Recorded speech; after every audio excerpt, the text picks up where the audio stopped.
Good morning and welcome to Climate Matters, brought to you by the City of Santa Fe Environmental Services Division. This is your monthly sustainability radio show. I'm your host, City Sustainability Planner Neil Denton. And for this month's show, we're going to be talking about local food with our guest, Michael Vitinchinque. How are you doing, Michael? I'm doing well. Thank you, Neil. Good, good. Michael is the Value Added Coordinator for the New Mexico Farmers Marketing Association. Why don't you tell the listeners about the New Mexico Farmers Marketing Association? Sure. So actually, I am the Value Chain Coordinator. I'm sorry, I should have caught that earlier.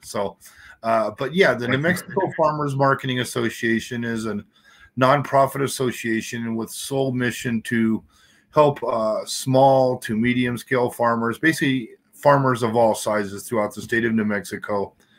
We mainly focus our efforts in the world of agriculture, and we help them in many different varieties, either access to different markets of sales, food safety trainings, really just whatever it is they need. If they just need the support with production planning or how to get into access different markets. And then we do some legislative-ish work and things along those lines.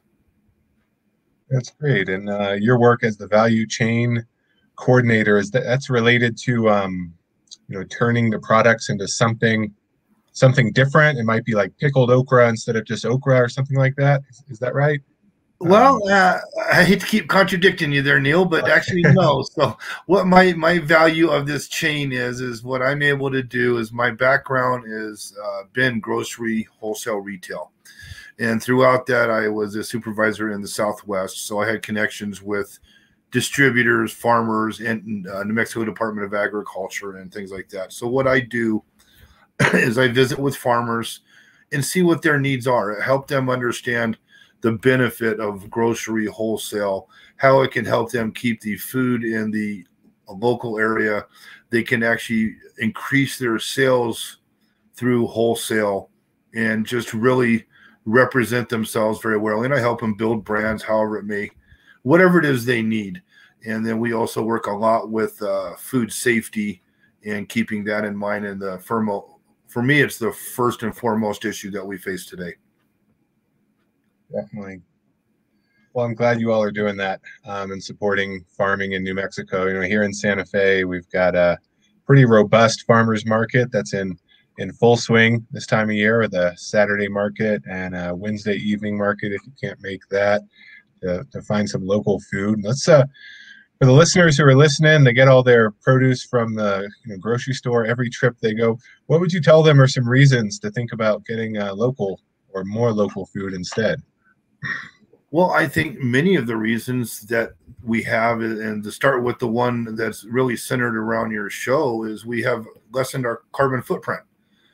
We're able to source hyper-local food into these stores that many times are within just miles of the store. And by doing so, we've lessened our carbon footprint as far as, just bringing stuff in from California, Florida, Mexico, wherever it may come from. If we can grow it in our proverbial backyards, that's what we really and truly want to do. And then just to know that we do base everything that we put into these wholesale settings, everything is evolved around food safety. And I keep coming back to that word, but I really and truly believe that that's where we need to start. And so you're receiving fresh foods that's many times 24 to 48 hours of harvest. We can get it into these retail settings for you. And then just like I said, reducing the carbon footprint and just assuring folks that we're putting forward the best effort to make sure that everything is coming in as fresh and safe as possible. When you're eating produce that's been picked within the past day or two, you can taste that freshness. You can feel the fullness of life in the food you're consuming. Several studies have shown the average distance that food travels from farm to plate is 1,500 miles. That's the average. That means a lot is above that. And when you've got that delay, a week long or more of delay from harvest to the dinner table, we've got sugars turning into starches and plant cells shrink, and the produce just loses its vitality as a whole. Oh, that's absolutely correct. And then the other nice thing about it is though the local produce grown here in New Mexico may be a little bit more dollar wise, it is actually lesser if you consider the fact of what we use the term in the industry would be called shrink. And what that means is losing of product due to spoilage or whatever reason it could be. So by getting something into your refrigerator, into your kitchens, onto your tables that has been harvested less than 48 hours ago, traveled maybe only 20 miles, you are now reducing that shrink. You're getting the benefit of everything that you're purchasing. So it is not only safe, but you will get nothing fresher. Right. It's going to stay good within your home for longer, whether it's in your produce drawer or in your fruit basket or what have you. It can be hard. I live in a rural community pretty far away from grocery stores, and it can be very hard to get the amount of produce that we need without having to go back to the grocery store too often, and have it not go bad. So, I really like the idea of, for my family, community supported agriculture makes sense. We have a local pickup. And for the listeners who don't know what that is, it's essentially you can have produce, in some cases more than produce, delivered to your home from a local farm. It could be once a week, once every 2 weeks. The different community supported agriculture programs have, different subscriptions you can agree to sign up for. So I encourage you all to look into that. Do you know much about local community supported agriculture programs, Michael?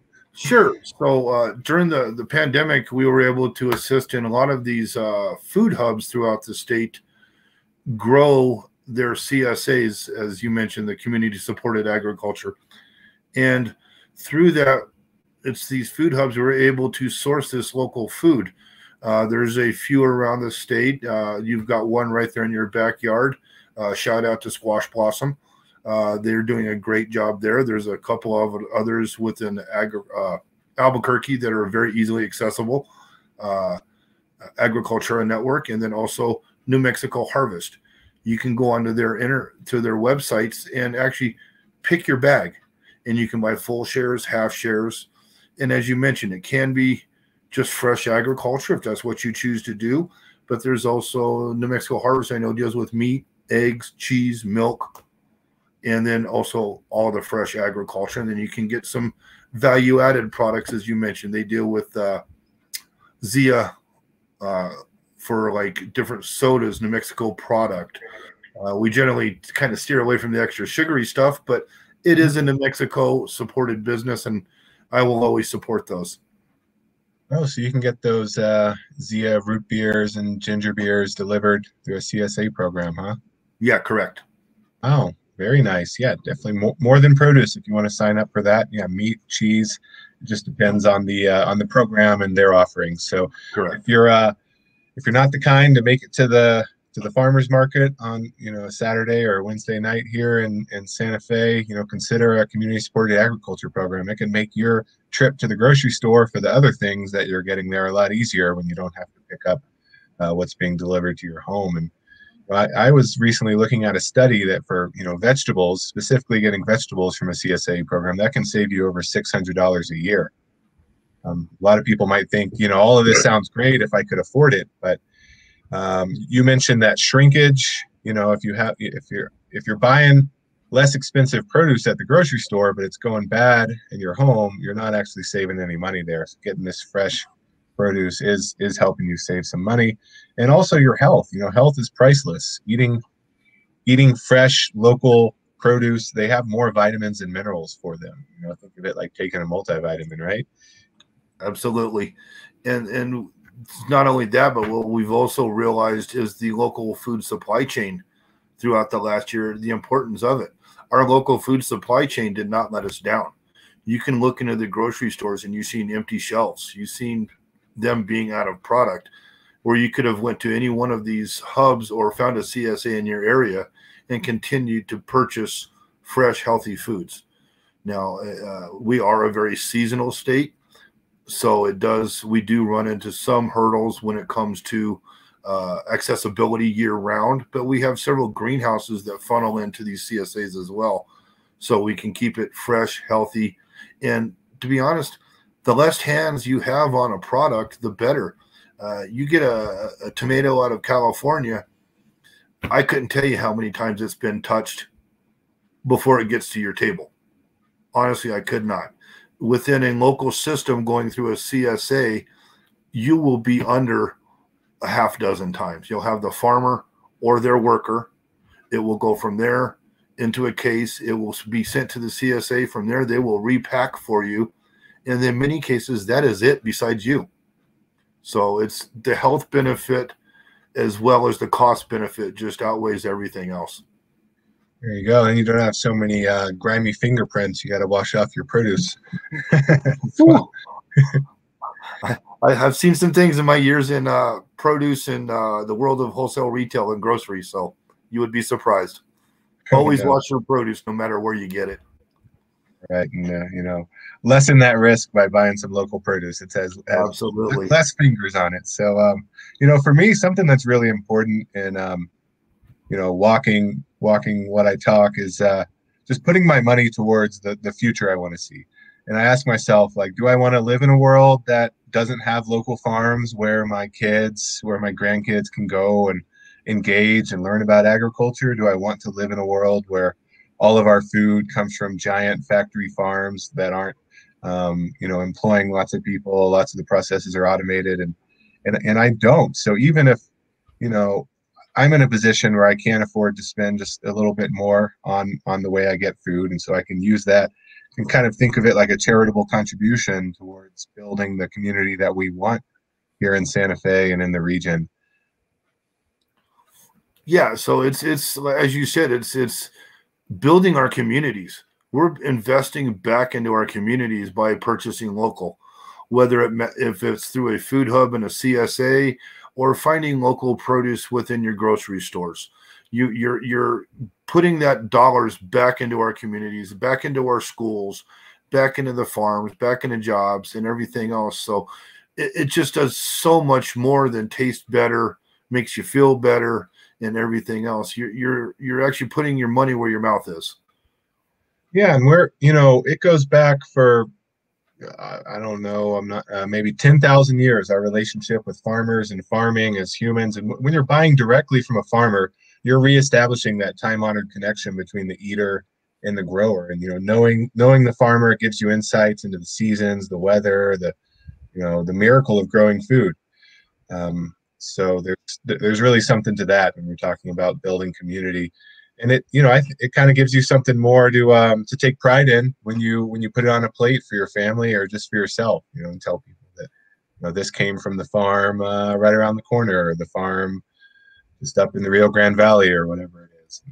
On that topic, speaking of when we're talking about local food, how local can we get here in New Mexico? Like, what is that? Where would we draw the circle, say, for Santa Fe for local food? Well, I would say Santa Fe. Well, it depends on what you're really looking for. Some things we just can't do in this particular area, but you can get right in within Santa Fe. There are several farmers you can get within 20 miles. This is why I always encourage folks to you find a food hub in your area. And within that, these food hubs have these relationships with the local farmers, and they understand the hyper local that is needed and wanted. And within that, we've helped assist with the food safety. So that the farmers that are within these hubs and that you're getting, you can get the freshest stuff possible. I could probably, put a plug in if it was okay, just for a couple off the top of my head, 2, 3, 4 farms within your area that are within 20 miles that you can get some amazing product from. That's great to hear. And when you're talking about finding a food hub, you mentioned it earlier, but let's just say it again. In Santa Fe, how would somebody go about finding a food hub here? Yeah, so like I had mentioned, Squash Blossom is doing a great job in Santa Fe. The young lady's name, her name is Nina, and she's putting together a great program accessing fresh local foods, putting CSAs together and different things along those lines. Or you can go to New Mexico Harvest, as I mentioned, and you also have Agriculture Network. We're working with a few others up in the Taos area and hopefully soon in the Espanola area. But we've got a great outreach of farmers and we're connecting them with these local hubs. So it's just by definition what you want to consider local, but just know any of these food hubs is strictly dealing in a New Mexico product. That's good to know. And for all the listeners just tuning in, this is Climate Matters, the City of Santa Fe sustainability radio show, coming at you every fourth Wednesday from 8:30 to 9 a.m. We're talking with Michael Batincinque. Am I getting that last name right, Michael? No, Ventacinque. I need your help with that. Yeah, Ventacinque. Ventacinque. Thank you. Talking about the benefits of local food here, and something I wanted to cover is just the tremendous environmental impact of these massive farms where a lot of our food and other products come from. And when you're buying local, you are supporting a clean environment and benefiting wildlife, because a well-managed family farm is a place where resources like fertile soil and clean water are truly valued. And good stewards of the land, they grow cover crops to prevent erosion and replace nutrients used by their crops. And when they do this, cover crops can capture carbon emissions and help us fight global warming. According to some estimates, farmers who practice conservation tillage could sequester 12 to 14% of the carbon emitted in this country. There are very few things we can do where we can say we could sequester that much carbon just by changing the way that we farm. And, if we're going to, as consumers, if we want to influence the way that farming is happening, and if we want to benefit the environment, the way we can do that is buy local food from a local farmer. Absolutely. The cover crops just have so many tremendous benefits, and you just laid out so well about what it does for the environment. But it also, helps with the soil conditions. It helps keep our soil healthy. They have the rotations of crops. They understand the soil in their area. Are they a high alkaline area within the state? Are they doing this? We have such a drought condition right now. Our soil throughout the state has an average of 4% moisture. That's frightening. It's we're having a drought, 100-year drought. I mean, we haven't had any substantial rain or some snow melt off in years. So it's the cover crops and the things like these that are going to help us save our farms, save our agriculture, save our state, and more importantly, save our planet. It's these types of things that we can do to assist. And it's my grandfather used to tell me, you eat the elephant one bite at a time. And by working with local and doing and supporting our local, we're doing our share and we're taking our bite. Right. And, it might be hard for some people to make the change, to make the choice. But as I mentioned earlier, if you, depending on how you do it, but, if you do it a certain way, you can save money by getting your produce locally. So it's not just for those with means to be able to afford local produce. And out here where I live in Pecos, there's a local farm, and they let people volunteer there. You can put in some time and leave with a basket of produce. And there's something rewarding about exchanging your labor and your time for the actual thing you need instead of a check. Yeah. There's an amazing organic farm up there in Pecos. I'm not sure if that's the one you're speaking of. When I'm speaking of Molina de la Isla. Yeah, Ralph Vigil, he's the owner proprietor of the farm. Great guy. Yeah. He's also the chairman of the Acequia Commission up there. He understands the cultural relevance of what he does. It's just so fascinating and such a great guy to listen to. He's a teacher. He's a farmer. So I completely agree with you up there with that program. Definitely bringing together community here, and it makes our community stronger. Having something like that, if we, as a small rural community here, if we had nothing but dollar stores and chain food, like it's just not the kind of place I want to live. It's not thriving. It's not a thriving community. And I want to talk about the produce. You mentioned you worked a lot in the grocery stores, and I understand there's a lot of waste because of ugly produce. It lacks the cosmetic perfection we're looking for. Is that something that you know much about? Yeah, just a little bit. So there is a ton of waste that's either comes in damaged, gets damaged within the stores, within their displays that are built. You can look at an average, a healthy produce department in the retail world throws away about 7% of what they purchase. That's just throwaway. And many times it's even higher than that. That's considered a healthy department. You can have up to 10, 12, 15% in shrink. And if you stop to think about it, that's tremendous. And if you get a market of any kind of size, you're throwing away thousands of dollars worth of produce because it looks a little bit odd. So we've started working with a couple of different farms and farmers and facilities. There's now a facility down in Las Cruces that is doing freeze drying of all New Mexico grown product. And they'll be able to take these funny looking products that maybe wouldn't work for sales in either retail or even a farmer's market. Maybe I liken it to the tomato with the extra arm sort of thing, but it still has great flavor. And we can send it down there. They can freeze dry it, and then that preserves the flavor, preserves the product. It's all New Mexico grown, and it has a 25-year shelf life. So it's where we're able to take these products and now do something with it, so our farmers are not losing those sales as well. But within the grocery business, the amount of throwaway is just absolutely frightening. It is. And, you know, the context of this show is sustainability, you know, being able to live the quality of life we have for current and future generations. And the way that we're going right now with that level of waste is just truly not sustainable. So it's great to hear about solutions that get the the tomato with the extra arm, if you will, into the economy where they can help people. Because to be in a society, to be in a country where there are so many hungry people struggling with food security, and to know that food is going to waste, it's just a hard pill to swallow. So I'm really glad there are so many great organizations out there working on that, like our local Food Depot, which does use produce from a local farm, and just seeing those connections. Or, you know, also in Santa Fe public schools, they buy lots and lots of local produce, and they put together some pretty good stuff. My kids like the salads that they send home, which is, they don't like every salad. So, you know, they're doing some pretty impressive work with the local foods and getting it onto the plates. And it's not all just, you know, there might be an impression in school cafeterias that produce going on the plates is all just going all in the trash. But, you know, it depends on how that salad is produced, what the produce looks like.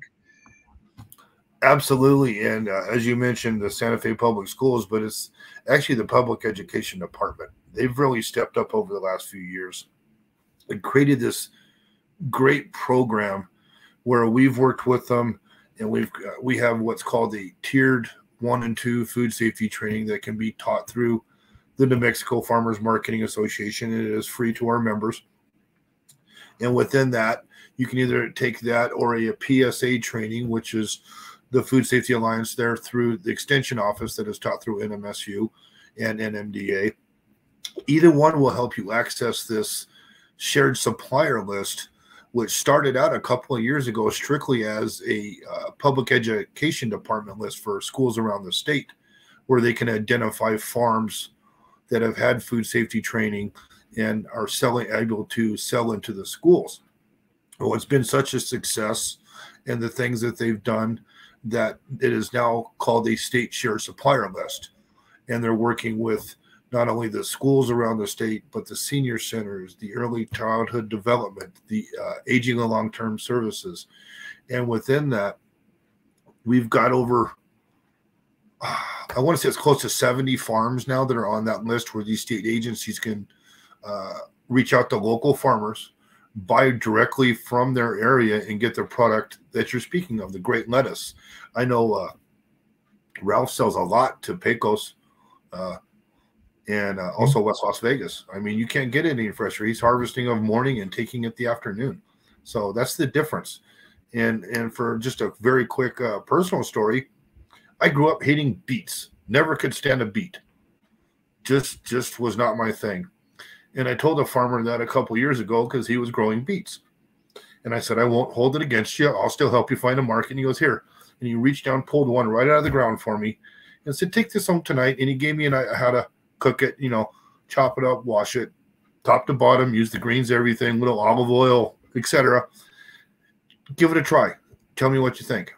I called him the next day and said, John, I love beets. I never had a better product. And it's just that freshness, that flavor that you can't experience unless you're buying local. It really does make a difference. It's, it's one of those things that's hard to explain until the beet or the tomato or whatever it is in your mouth. Exactly. So, we've been talking a lot about, vegetables and produce, but what about local meat? Do we have local suppliers of beef and chicken around the Santa Fe area that people can buy from? Well, there are some suppliers that, like I said, I mostly deal within the agricultural industry, but there are some suppliers that you can get meat from.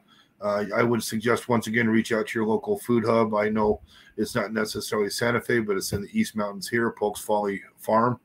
They do a great service with pork and different things along those lines. The biggest problem we have in the state of New Mexico when it comes to our poultry, our beef, our meat industry, period, is the infrastructure and the processing facilities. So in many cases, we have to send it out of state to get processed, and then if we bring it back, then the cost is high. So it's if you do some research and seek it out in your area, then yes, you can find it. But to say we'll call this farm, I would say I couldn't do that for you, but I would say it is there. It just requires a little bit of effort if that's what you're choosing to do. Yeah, I understand. It's a bit of a different conversation when it comes to meat. And if you head down to the Santa Fe Farmers Market this weekend, you will find meat there, and you will certainly notice the substantially higher price. And that's because just so much has gone into lowering the price of that ground beef, if you will, in the grocery store to almost create an artificially low price. And only thing I'd say about that, what I would suggest is, you can have a really significant impact on climate change by simply eating less meat. I recently saw a consumption-based greenhouse gas analysis, meaning they analyze the impact of what each person is consuming and their choices of what they're buying, et cetera. And 20% of the carbon impact was from food, and most of that is from beef and meat in general, most of the meat category being from beef. And I know it's hard. I'm not telling everyone to avoid meat, but maybe just one less meal. Try to have one meal a day with just beans and rice, or it doesn't have to just be a salad. I do a lot of peanut butter here for my protein. Peanut butter and beans are staples in my life to avoid meat. But just want everyone to know, if you're asking yourself, I'm really concerned about climate change, what can I do? It's not about going cold turkey, becoming a vegetarian, just for dinner tonight. Maybe choose to not have meat, and then there you go, you've done something. And then try to scale that up and do a little bit more, one step at a time. And I would say absolutely. I was the biggest, and probably still am, but I've changed my ways as far as the biggest carnivore. I mean, I was a meat eater 7 days a week, and probably 5 of those was red meat. But what I've done is I've just changed the way I do things. I have a vegetable dinner once or twice a week. I work it around the seasonal local product. And then when it comes time where we don't have some of that things, I do turn to a lot of beans and rice and things along those lines, where I eat the local product. And you're not only going to, it's the climate, but your health. Through that diet, I got myself off of insulin. I was on 58 units of insulin a day, and now I am on 0. A big impact for people with high blood pressure as well. Yeah, so it's you can cure everything from your own personal health, your own personal flavor palette, to our climate. And this is really what it's all about. We're trying to fix and pay it forward a little bit to our generation, to our future generations, make sure they've got somewhere to live and enjoy. Well, I think that's a great way to end the show, Michael. Very good way to put it. You've been listening to Climate Matters, the City of Santa Fe Sustainability Show. We will be back next month, the 4th Wednesday, for a discussion about being prepared for wildfires and what you can do around your house to be more resilient as we go further and further into this fire season. Hope you have a great day, Michael. Thank you so much for being my guest today. Thank you, Neil. Thank you so much, and thank you to your listeners. And just remember, buy local, eat local, support your farmers.